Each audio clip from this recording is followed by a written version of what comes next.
오늘은 아버지 날이기도 하고 아버지 또 주일 예배로 우리가 예배를 드립니다. 아버지를 생각하면서 우리 마음속으로 혹은 입을 열으셔서 우리 이렇게 스스로 얘기하십시다. 아버지 감사합니다. 이렇게 인사하겠습니다. 아버지 감사합니다. 아버지 사랑합니다. 예. 여러분 이 시간 잠깐 우리 아버지들 잠깐 자리에서 일어나 보시겠어요? 예, 아버지들. 예. 예. 예. 아버지들, 예. 이 시간 우리 아버지들 자리 잠깐 있었는데 여러분 이 시간 이때까지 아버지로서 또 살아오신 날들 참 귀한데 큰 박수로 우리 격려해 주시면 감사하겠습니다. 예, 자리에 앉으셔도 됩니다. 우리가 가끔 가다가 뭐 영상 같은 곳에서 보곤 하는데요. 길 가는 아이들을 붙잡아 놓고 아이들이 어린 아이들의 이제 엄마 아빠가 있으면 애들을 붙잡아 놓고 아빠가 좋아, 엄마가 좋아 이러면요. 애들이요. 한 60대 40, 70대 30으로 엄마가 좋아요가 조금 많은 것 같고 아빠가 좋아요 이런 아이들도 있는 것 같아요. 그런데 그 다음 질문을 이제 사람들이 물으면 애들이 약간 애매해서 그러면 물에 빠지면은 엄마를 먼저 건질 거야. 한 사람밖에 못 구하면 아빠를 건질 거야. 그러면 애들이 대부분 누구를 건져요? 엄마를 건지더라고요. 아빠를 건진다고 하는 애들은 별로 없고요. 물에 한 사람 빠졌는데 한 사람밖에 못 구하면 누구 구할까 하면은 엄마를 건진다고 애들이 얘기를 하더라고요. 어머니날, 미국에서 어머니날에는 1년에 꽃장사 하시는 분들이, 화훼업을 하시는 분들의 1년에 매출의 4분의 1이 어머니날에 나가는데, 아버지 날에는 매출의 4분의 1이 꽃이 나가는 것 같지는 않습니다. 레스토랑이 가장 바쁜 날이 어머니날이 여러 연휴 가운데 하나인데, 또 레스토랑이 가장 바쁜 날이 아버지 날 같지는 않습니다. 조금 생각해 보면, 이 미국에서도 어머니 날이 제정된 해가 1914년 우드로 대통령, 윌슨 대통령에 의해서 공식적으로 선포됐는데 아버지 날이 제정된 거는 1972년 리처드 닉슨 대통령에 의해서 서명되어서 공식적으로 제정이 됐습니다. 그러니까 어머니 날이 제정된 다음에 58년, 거의 60년이 지난 다음에 아버지 날이 제정이 되었습니다. 1957년에 메인주 상원이었던 마가렛 체이스라고 하는 분이 국회가 모였을 때 막 비난을 했어요. 비판을 하고 40년 동안 어머니 날을 지켰으면서 왜 아버지 날은 안 지키냐. 아버지들 서럽다. 그래가지고 마침내 한 58년이 지난 다음에 거의 60년이 지난 다음에 1972년에 아버지 날이 제정이 되었습니다. 어떻게 생각하면 아버지들이 좀 섭섭할 수 있을 것 같아요. 그렇죠? 그런데 저는 우리 교회에서는 그래도 참 다행인 게 어머니 날에는 남성교회에서 식사 준비도 해주시고 선물도 챙겨주시는데 우리 교회는 아버지 날에는 제가 오늘 예배를 드리러 이제 오다 보니까 좋은 냄새가 나더라고요. 우리 교회 주방에서 나는 냄새인지 주변에서 나는 냄새인지 모르겠습니다만 제가 얘기를 들어보니까 오늘 아버지 날, 아버지 주일이라고 여선교회에서 특별 식사도 준비해 주셨더라고요. 할렐루야. 네, 감사하고 기쁜 일입니다. 한 동네, 시골 한 동네에 플랜카드가 어버이날에 붙었대요. 이놈들아, 어버이날인데 뭐 없냐? 꽃으로 퉁칠 생각하지 말아라. 꽃으로 퉁치지 말고 뭔가 해달라고 하는 것이겠죠. 그런데 실상은 가만히 생각해 보면 여러분, 꽃보다 어떤 선물보다 가장 좋은 것은 마음을 알아주는 것 아닐까요? 누군가에게 큰 선물을 많이 우리가 줄 수 있지만 가장 큰 선물은 마음을 알아주는 거 아니겠어요? 아버지가 아들의 마음을 알아주고 아들이 아버지의 마음을 알아주고 어머니가 딸의 마음을 알아주고 딸이 어머니의 마음을 알아주고 그렇죠? 서로의 마음을 알아주는 것이 가장 큰 선물 아니겠습니까? 우리가 하나님 아버지의 마음을 알아드리고 하나님 아버지께서 우리의 마음을 알아주시는 것, 그것이 가장 큰 선물 아니겠어요? 우리 옆에 분하고 인사 좀 합시다. 내가 당신의 마음 알아줄게요. 네? 여러분, 우리가 시간이 지나면서 서로가 서로의 마음을 알아주는 것, 그것이 가장 큰 선물인 줄로 믿습니다. 여러분, 아버지에 대한 경험이 어떠세요? 아버지에 대한 기억, 아버지에 대한 감정, 추억과 생각은 다 다르시리라 생각합니다. 아버지라고 하는 이름을 부를 때 혹은 아빠라고 하는 이름을 부를 때 생각나는 여러 가지 생각들과 감정들이 다 다르시리라 생각이 됩니다. 제가 우리 교회에 와서 목회를 하면서 우리 어떤 한 장로님은 매해마다 아버님을 생각하면서 드리시는 헌금도 기억이 나는데요. 아버지를 여인 지 오래되신 분들도 있고 이제는 기억조차 가물가물하신 분들도 있습니다. 아버지께서 어린 시절에 돌아가신 분들도 있고 아버지께서 현존에 계신 분들도 있고 이제 아버지가 돌아가실 때가 다 되신 분들도 있습니다. 혹은 가슴 아픈 일을 겪으셔서 혹은 때때로는 아버지가 너무 어린 시절에 돌아가셔서 아버지가 누군지도 모르시는 분들도 있습니다. 저희 어머니도 그러하셨고요. 아버지란 단어만 불러도 가슴이 뭉클해지는 분도 있으실 것이고 아버지란 말이 마음 아프신 분들도 있을 것이고 아버지란 말조차 부르고 싶지 않으신 분들도 있으실 수도 있습니다. 아버지에 대해서 여러분 가만히 한번 생각해 보시면 여러분 마음에는 어떤 아버지의 모습이 떠오르십니까? 아버지 주일 설교를 준비하면서 저는 작년 12월에 하나님 부름받아서 소천하신 아버지에 대한 생각이 좀 났어요. 그러다가 좀 찾아보게 됐는데요. 옛날에 저희가 그 서울의 은평구라고 하는 동네에 이제 아버님께서 제가 7살 때부터 서울에 올라와가지고 거주해서 쭉 사셨는데 70년대 후반초에 이제 서울에 올라왔는데 거기 주택이었었습니다. 계획된 주택단지였는데 50평 대지에 한 집이 한 25평 됐고 나머지 대지가 한 25평 조금 안 됐던 것 같아요. 그런데 그 대지에 올라왔을 때 주택이 있고 마당이 있는데 마당은 그냥 아무것도 없었습니다. 그런데 시간이 지나가지고 저희 아버님이 나무를 잘 키우는 분으로 유명해졌습니다. 그래서 동네에 그 사진 작가분들이 오셔가지고 일부러 이 아버지가 기르신 나무를 찍어가는 일들도 있어서 잡지에도 실리고 했었어요. 근데 저는 아버님이 나무를 원래 잘 키우시는 줄 알았어요. 그런데 그 르포 기사를 쓰신 기자분이 쓰신 글이 책으로 나왔는데 책 가운데 아버지 얘기가 나오는 거예요. 그래서 찾아보게 되었는데 거기에 어떤 내용이 나오냐면 이런 내용이 나오는 거예요. 아버님이 원래 나무를 잘 심으셨던 것이 아니고 서울로 올라와서 시골에서 올라오셨던 할아버지가 저의 할아버지가 나무를 심었는데 할아버지가 나무를 심으신 것을 아버지가 이어서 가꾸기 시작했는데 저는 아버지가 원래 나무를 아주 잘 기르시는 분인 줄 알았는데 아버지도 나무를 하나도 모르셨던 분이시더라고요. 아버지의 아버지 대신 할아버지가 심으신 나무를 아버지가 연이어서 이제 갖고 기르면서 모르시니까 조경에 관계된 책을 찾아보고 그러면서 아름 그것을 지식을 기억하면서 나무를 길러 가셨더라고요. 돌보아 가셨더라고요. 그걸 가만히 생각해 보면서 제가 그런 생각이 들더라고요. 아버지도 원래 다 아셨던 게 아니구나.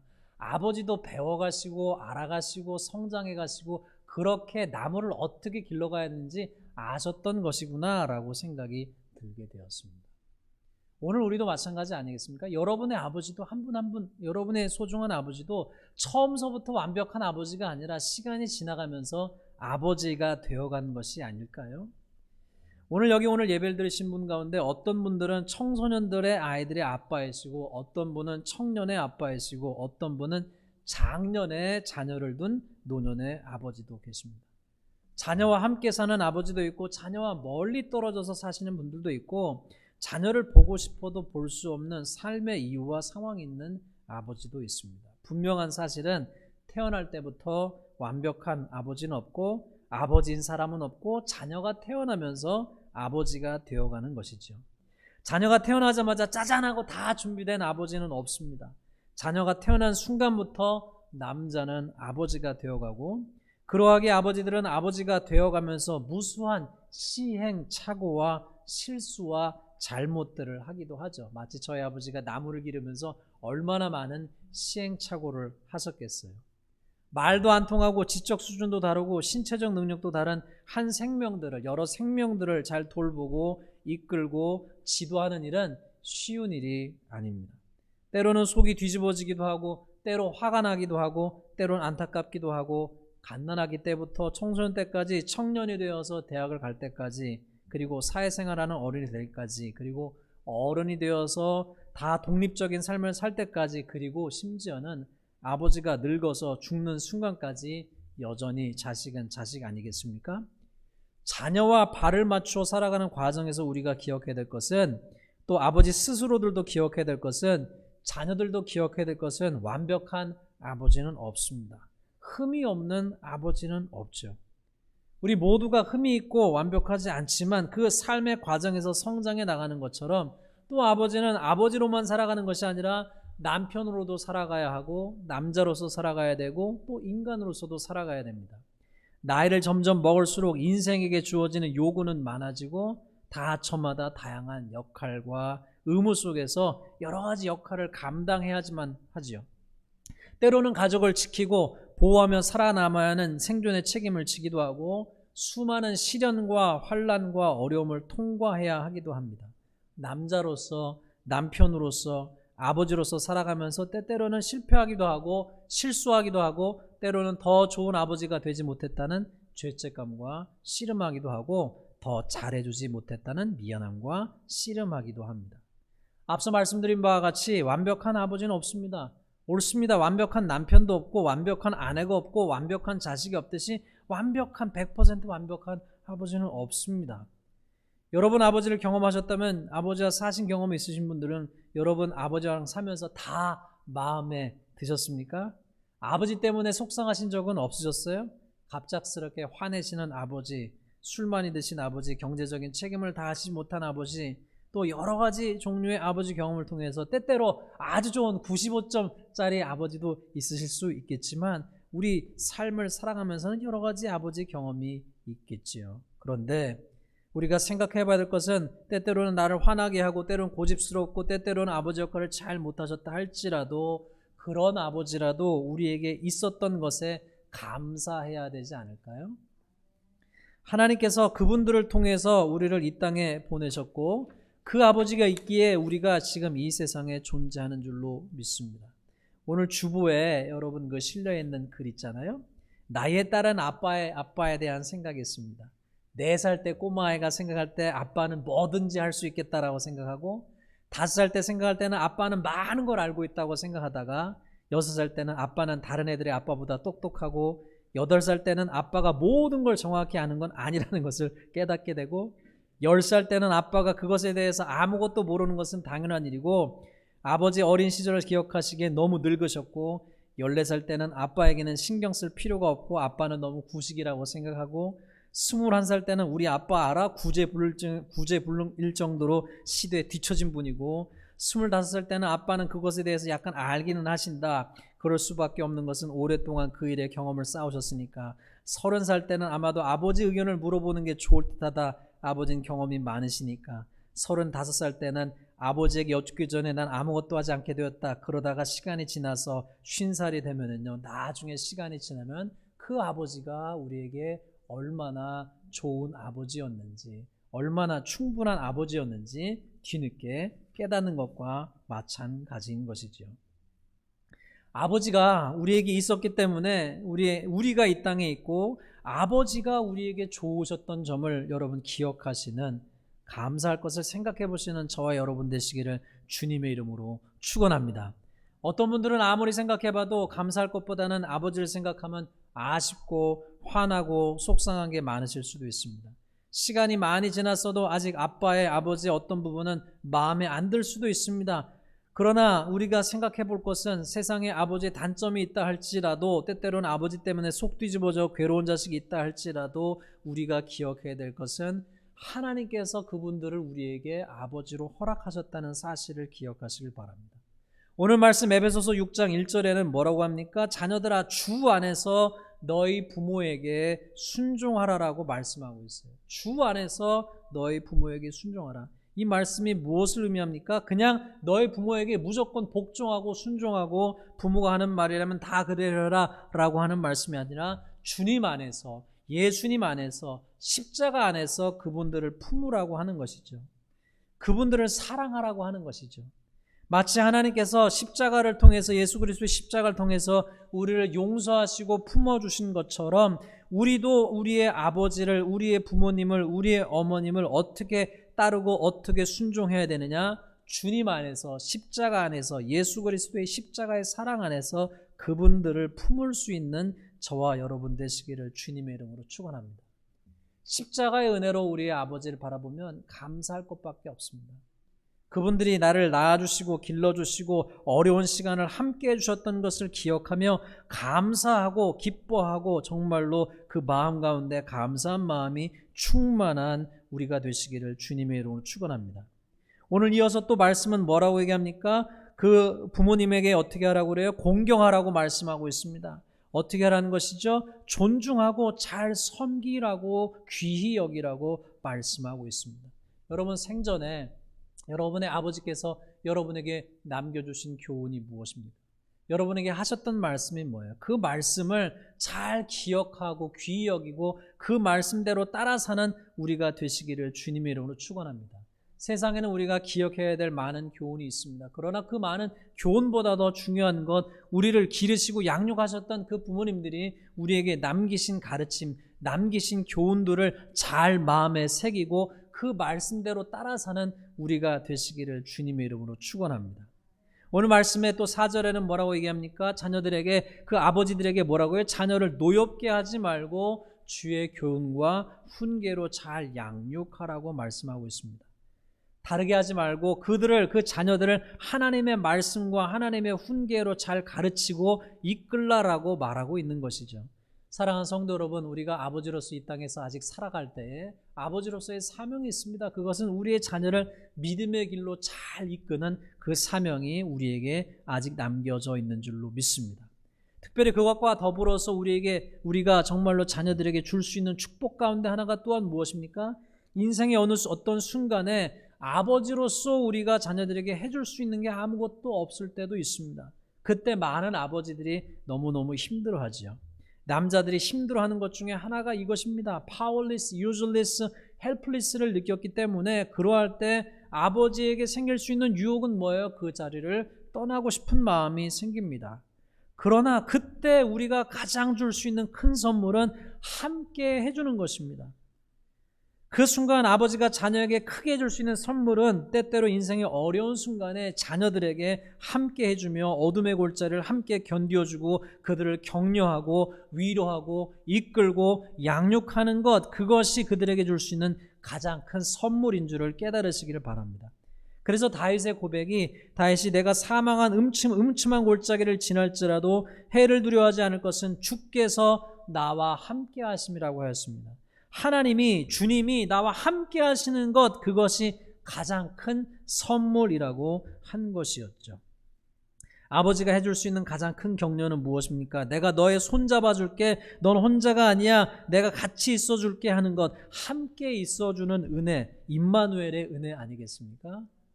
오늘도 살아계신 하나님께서 우리에게 주실 수 있는 가장 큰 축복도 바로 그러한 것인 줄로 믿습니다. 사랑하는 성도 여러분, 우리가 세상에 살면서, 아버지로서 살면서 하나님께서 우리에게 기대하시는 마음이 무엇입니까? 하나님 아버지의 마음으로 세상을 바라보고 하나님 아버지의 마음으로 하나님께서 우리에게 허락하신 가정을 잘 돌보아가는 것 아니겠습니까? 사랑하는 성도 여러분, 우리에게 인간의 아버지를 넘어서 하나님의 아버지가 계심을 잊지 아니하시는 저와 여러분 되시기를 간절히 바랍니다. 세상에는 아버지, 어머님에게 잊힘받은 아픔을 지닌 분들도 있습니다. 그런데 이사야 49장 15절 말씀을 통해서는 하나님께서는 부모가 없던, 부모의 그런 경험이 없는 이들을 위해서도 이런 말씀을 하시죠. 여인이 어찌 그 젖 먹는 자식을 잊겠으며 자기 태에서 난 아들을 긍휼히 여기지 않겠느냐. 그들은 혹시 잊을지라도 나는 너를 잊지 아니할 것이다 말씀하셨습니다. 창세기서부터 계시록까지 성경은 하나님이 얼마나 좋으신 분이신지, 자비롭고 은혜가 많으신 좋으신 아버지 되신 하나님이신지를 가르쳐 주고 있습니다. 그분이 바로 여러분과 저의 영원한 아버지, 알파와 오메가요, 처음과 끝이요, 영원과 영원부터 영원까지 좋은 아버지 되신 하나님이심을 기억하시는 우리가 되시기를 바랍니다. 그리고 그 하나님께서는 우리가 세상을 살아갈 때에 아버지의 마음으로 세상을 살아가기를 원하십니다. 아버지의 마음으로 세상을 바라보기를 원하시고 아버지의 마음으로 세상 가운데 하나님의 긍휼을 베풀며 살아가기를 원하십니다. 사랑하는 성도 여러분, 우리가 오늘 아버지 주를 맞이하면서 하나님께서 우리에게 아버지 주셨음을 감사하는 저와 여러분 되시길 바랍니다. 아버지를 귀히 여기고 아버지께서 주셨던 교훈을 귀히 여기고 그분들의 말씀에 순종하는 삶을 살아나는, 삶을 써가는 우리가 되시길 바랍니다. 아버지의 허물을 덮어드리고 잊고 잘하시는 것을 확대해서 보고 아버지의 과오를 용서해드리고 아버지의 관계가 회복되도록 기도하고 또한 그 아버지를 주신 하나님께 감사하며 그 아버지를 사랑하는 우리 모두가 되시기를 바랍니다. 그리고 또한 우리의 영원한 하늘 아버지가 계심을 기억하고 아버지됨이 특권임을 기억하고 또 아버지가 되어가는 과정임을 기억하여서 아버지로서 보호하며 돌보며 함께하는 사명을 끝까지 완수할 수 있는 우리 모두가 되시기를 주님의 이름으로 축원합니다.